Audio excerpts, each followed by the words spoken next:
Dahil ang dami nilang yaman, may mga yate, iba nga may mga aeroplano pa, mga ganyan, ang daming mga ari-arian.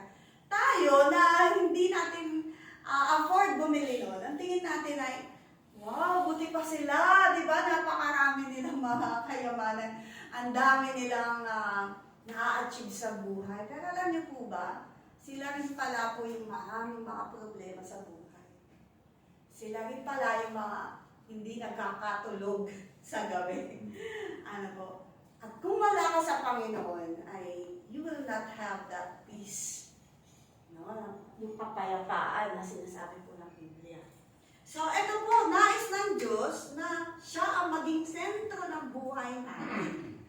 So, sa paanong paraan na ang Diyos po ang maging sentro? Una, number 1, para po siyang maging sentro ng buhay natin, matuto po tayo magkaroon ng takot sa Panginoon. To fear Him. Magkaroon po tayo ng takot. Napakahalaga po pala na matutunan ito or meron tayo nito yung takot sa Panginoon. Fear God. Ano po ba itong takot sa Diyos? Isa naririnig po natin yan. Siya ay tao na may takot sa Diyos. Ayan. Ano po ba talaga ang ibig sabihin ng takot sa Diyos? Ang ibig po sabihin ng pagkatakot sa Diyos, ito po yung paggalang. It's a deep respect. It's a reverence to God. Ano po? Sa kanya pong gawa, sa kanya kung sino siya. Ano po? Hindi po ito yung phobia. Hindi siya katulad ng mga bawa, takot kang mamatay, takot ka sa accident, takot sa sakit, takot sa tubig.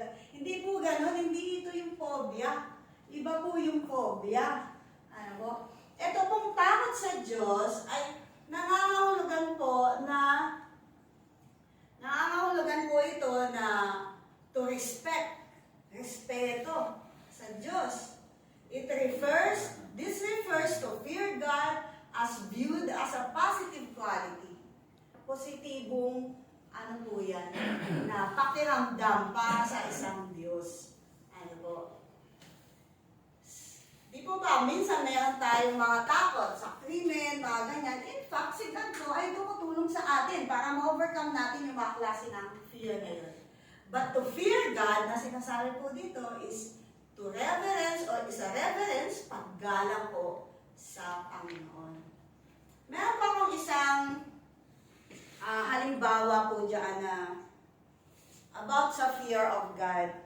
Meron pong isang lalaki na ang pangalan po niya ay Jim Bakker. So, hindi po natin siya kilala.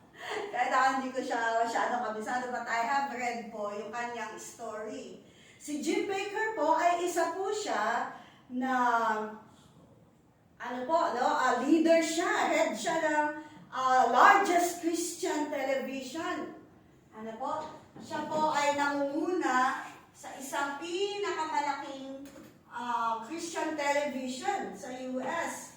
Network po ng Christian television. Ngayon po, siya po ay nakulong sa panloloko at saka sa adultery.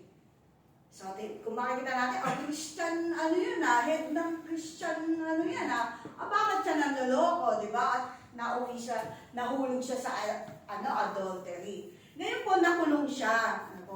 Binisita po siya ni John Bevere. Yan. Binisita po siya. That was in 1994, yung story po niya. Nung binisita po siya, nito pong isa pang lingkod ng Panginoon, tinanong siya.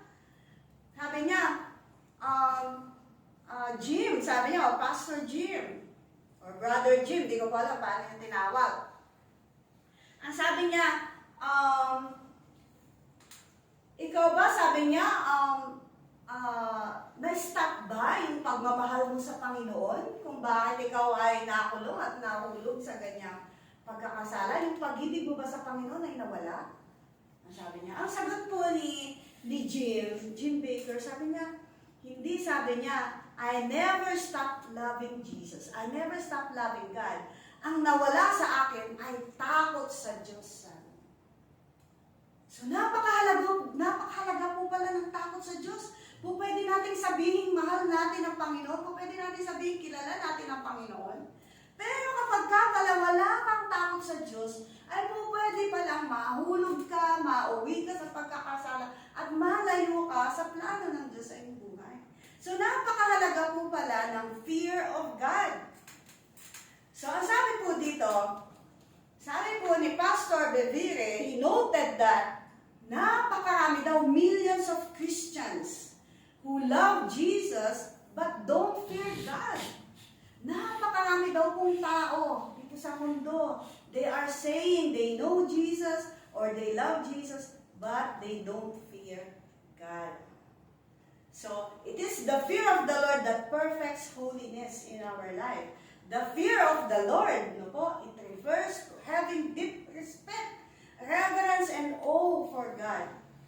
Alam niyo, totoo po ito no? Kasi minsan, natatakot tayo sa boss natin, sa galit ng boss natin, pero kay God, hindi. Natatakot tayo malate sa trabaho, pero sa, diba, sa Panginoon, sa pagsamba, sa pagdalo, hindi, diba? Ang dami nating mga bagay na ipagpapalit, po ba? With the fear of the Lord. No? Marami tayong bagay na kinakatakutan, pero yung mga gawa ng Diyos, yung mga, diba, yung judgment ni God, minsan hindi natin nabibigyan po ng importansya. So, napakahalaga po ng the fear of the Lord. Diyan po tayo nagsisimulang magkaroon po ng talino kung paano natin ipamuhay yung ating buhay. To know Him, to seek Him, His ways po, at saka yung mga nais ng Panginoon.